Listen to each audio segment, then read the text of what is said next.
Definitely আমারও এটা মনে হয় যে জিদ্দার রিলিজ ডেটটা কালকে জানিয়ে দেওয়া উচিত, বা কিছু না কিছু দিয়ে, একটা মোশন পোস্টার বা একটা পোস্টার বা একটা কিছু দিয়ে কালকে না অফিসিয়াল রিলিজ ডেটটাকে ঘোষণা করে দেওয়া উচিত। কারণ অফিসিয়ালি প্রোডাকশন এখনো অব্দি রিলিজ ডেট ঘোষণা করেনি। এবার তুমি বলবে যে কালকে কি করে রিলিজ ডেট ঘোষণা করা হবে? জিদ্দা তো স্ক্রিনিং কমিটির নিয়ম হয়তো ব্রেক করতে চাইবেন না। স্ক্রিনিং কমিটি তাদেরকে সময় দেবে না, 26শে জানুয়ারি তাকে তো রিলিজ ডেট জানাতে দেবে না। স্ক্রিনিং কমিটি হয়তো 28 তারিখে মিটিং করবে, সেদিনকে হয়তো তাদের ক্যালেন্ডার জানাবে, সেদিনকেই হয়তো জিদ্দা সময় পাবেন। কিন্তু এইটা একটা কোনো কথা হলো? কেউ কেন তোমাকে কন্ট্রোল করবে? দেবকে তো কেউ কন্ট্রোল করতে পারছে না। দেব তো ওপেনলি এসে বলছে, "ধর ভাই, আমি জানিয়ে দিলাম। স্ক্রিনিং নিকুচি করেছে স্ক্রিনিং কমিটি।" এরকম একটা ব্যাপার যে ভাই দেবের ক্যালেন্ডার জানিয়ে দিয়েছে, এবার স্ক্রিনিং কমিটি কি করবে না করবে, কে কি ইয়ে করবে, সেটা তাদের ব্যাপার। ঠিক আছে? এরকম একটা অ্যাটিটিউডে কিন্তু সে এসে জানিয়ে দিল। আমি বলছি না যে জিদ্দা সেটাই করবেন। কিন্তু জিদ্দার অ্যাটলিস্ট স্ক্রিনিং কমিটিকে বলে আমার মনে হয় যে রিলিজ ডেটটা জানিয়ে দেওয়াটা খুব, খুব, খুব জরুরি। কেন বলছি? কারণ রিলিজ ডেটটা জানিয়ে দিলে আরো ভালো মার্কেটিং হবে এবং প্রমোশনটাও খুব ভালো হবে। 26শে জানুয়ারি যেহেতু কালকে, তো প্রজাতন্ত্র দিবস সেই দিনকে কিন্তু বেশ একটা দেশাত্মবোধক ব্যাপার-স্যাপার প্যাট্রিয়টিজম থাকে। এটা কিন্তু ঠিক কথাই বলছে শিল্পেন্দুদা। মানে সে যে বলছে, আমি পূর্ণভাবে সমর্থন করছি তাকে। যে আপডেট কিন্তু জিদ্দা কিন্তু সবার আগে থেকে শুরু করেছে। যে ভাই, কেউ বলে বিপ্লবী, কেউ বলে ডাকাত। এই যে আসবো, আসবো, আসবো, আসবো, এই ব্যাপারটা কিন্তু জিদ্দা সবার আগে থেকে শুরু করেছে। এবং প্রতি মাসে কিছু না কিছু আপডেট কিন্তু কেউ বলে বিপ্লবী, কেউ বলে ডাকাতের থেকে এসছে। তুমি যদি খুব ভালো করে লক্ষ্য করো ২০২৪ সাল থেকে কিন্তু দেখতে পাওয়া যাচ্ছে, ২০২৪ই তো না, ২০২৫ সাল থেকে, ২০২৫ সাল থেকে আমরা দেখতে পাচ্ছি ঠিক ওই জুলাই বা হ্যাঁ, জুলাই আগস্টই বোধহয়। আগস্ট সেপ্টেম্বর থেকে আরকি। আগস্ট সেপ্টেম্বর এরকম টাইম থেকে আরকি দেখতে পাচ্ছিলাম যে ১ম এ খবরে নিউজ এলো। আচ্ছা চলো। তারপরে ব্যাক টু ব্যাক আপডেটস, এখানে আপডেট, ওখানে আপডেট, এই ওই হেনা-তেনা এগুলো হলো। তারপর জিদ্দার বিভিন্ন লুকস বেরোনো শুরু হলো, শুটিং দেখানো শুরু হলো। তো প্রতি মাসে না কিছু আসছিল। এই ছবিটা কিন্তু অলওয়েজ বেশ আলোচনায় ছিল। কিন্তু ইদানিংকালে আমরা রয়্যাল রিভিল পাওয়ার পরে, চিতার জন্মদিনের পরে, আমরা কিন্তু আবার একটা থিতিয়ে যাওয়াই দেখেছি। কারণ আর কিছু আসতে দেখতে পাচ্ছি না, আর কিছু হতে দেখতে পাচ্ছি না। কিছু একটা হোক, আমি চাই। ২৩শে জানুয়ারি চলে গেছে যখন, সেটাতে যখন কিছু করা যায়নি, তখন ২৬শে জানুয়ারিতে করা হোক। ২৬শে জানুয়ারিতে অ্যাটলিস্ট রিলিজ ডেটটাকে জানিয়ে দেওয়া হোক। রিলিজ ডেট জানিয়ে দেওয়া হলে অনেক সুবিধা হয়। পাবলিকের মাথায় হ্যামার করা যায় অনেক সুন্দরভাবে। আমি কিন্তু পুজোয় আসছি ভাই। যেটা চেঙ্গিজের ক্ষেত্রে জিদ্দা ১ মাস আগে বলল যে জিদ্দা ঈদে আসছে। এই যদি জিদ্দা ১.৫ বছর ধরে বলতো যে আমি ঈদে আসছি, ঈদে আসছি, ঈদে আসছি, ঈদে আসছি। ১.৫ বছর ধরে ছবিটা বানানো হয়েছে। তো এরকম যদি হতো, তাহলে আরো অনেক মানুষ হয়তো জানতেই পারলেন না যে জিদ্দা ঈদে এসছে, চেঙ্গিজের মতন ছবি নিয়ে এসছে। তো এইটা হচ্ছে ব্যাপার। অনেক মানুষের জানার একটা জায়গা থাকে।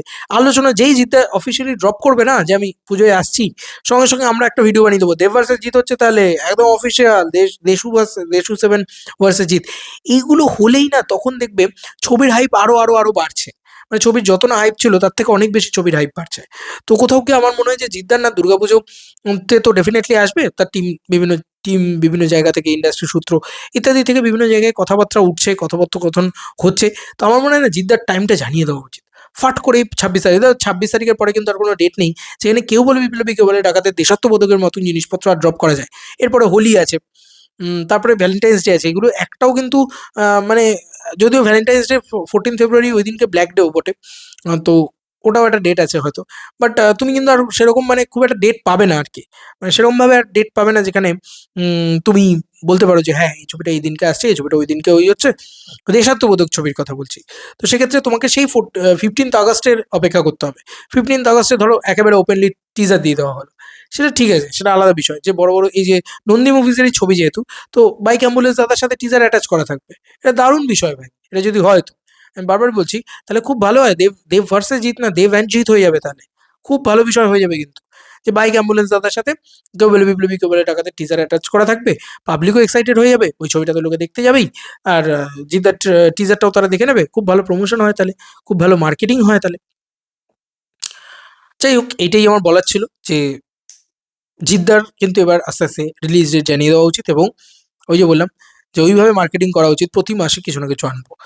এখন কিন্তু সময় এসে গেছে। মানে কিংও কিন্তু জানিয়ে দিল যে তারা ক্রিসমাসে আসছে ১১ মাস আগে থেকে। তো এটা কিন্তু সত্যি কথা যে এখন প্রতি মাসে কিছু না কিছু দিতে হবে জিদ্দাকে। লম্বা টাইম জুড়ে কিন্তু প্রমোশন জিদ্দা করেছে। এবার কিছু না কিছু জিদ্দাকে দিয়ে যেতে হবে প্রতি মাসে। যে ভাই আজকে এই লুক, কালকে ওই লুক, কালকে সেই লুক। ঠিক আছে? এইসব জিনিসপত্র কিছু না কিছু করেই যেতে হবে জিদ্দাকে প্রতি মাসে। তাহলে কি হবে, ছবিটা রিলেভেন্ট থাকবে, অলওয়েজ আলোচনায় থাকবে।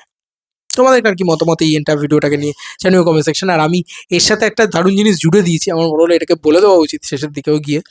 বাইক অ্যাম্বুলেন্স দাদার সাথে টিজার অ্যাটাচ থাকবে। কেউ বলে বিপ্লবী, কেউ বলে ডাকাতের। এটা একটা দারুণ বিষয়, আমি জুড়ে দিয়েছি এই পুরো বিষয়টায়। তো ছোট করেই বলা আছে, বাট বলা আছে। তো সেটা নিয়ে তোমাদের আর কি মতামত? তোমাদের কি মনে হয় যে দেব ভার্সেস জিৎ নয়, দেব অ্যান্ড জিৎ হয়ে সেভাবে যদি ব্যাপার-স্যাপার হয় অনেক বেটার হবে, অনেক ভালো লাগবে ব্যাপারটা? প্লিজ ডু নট ভার্সেস, বারবারই হাত জোড় করে রিকোয়েস্ট করে এসেছি। অলওয়েজ মনে হয়েছে যে দেব অ্যান্ড জিৎ হলে সবথেকে ভালো হয়। দেবদার ছবিতে জিৎদার ক্যামিও, বা জিৎদার ছবিতে দেবদার ক্যামিও, বা জিৎদা দেবদার ছবিকে প্রমোশনের টুল হিসেবে ব্যবহার করছেন।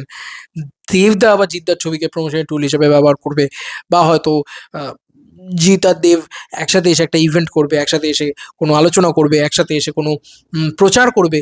তো দেব, শুভশ্রী, জিৎ একসাথে থাকবে। এসব হলে কিন্তু অ্যাকচুয়ালিতে ভালো হয়। তো মাঝে তো একটা খবর পেয়েওছিলাম যে এরকম ধরনের জিনিসপত্র হওয়ার একটা চান্স রয়েছে। দেখা যাক, বাদ বাকি সময় বলবে। চলো বন্ধুরা, নতুন কোনো ভিডিওতে দেখা হবে। Bye, by.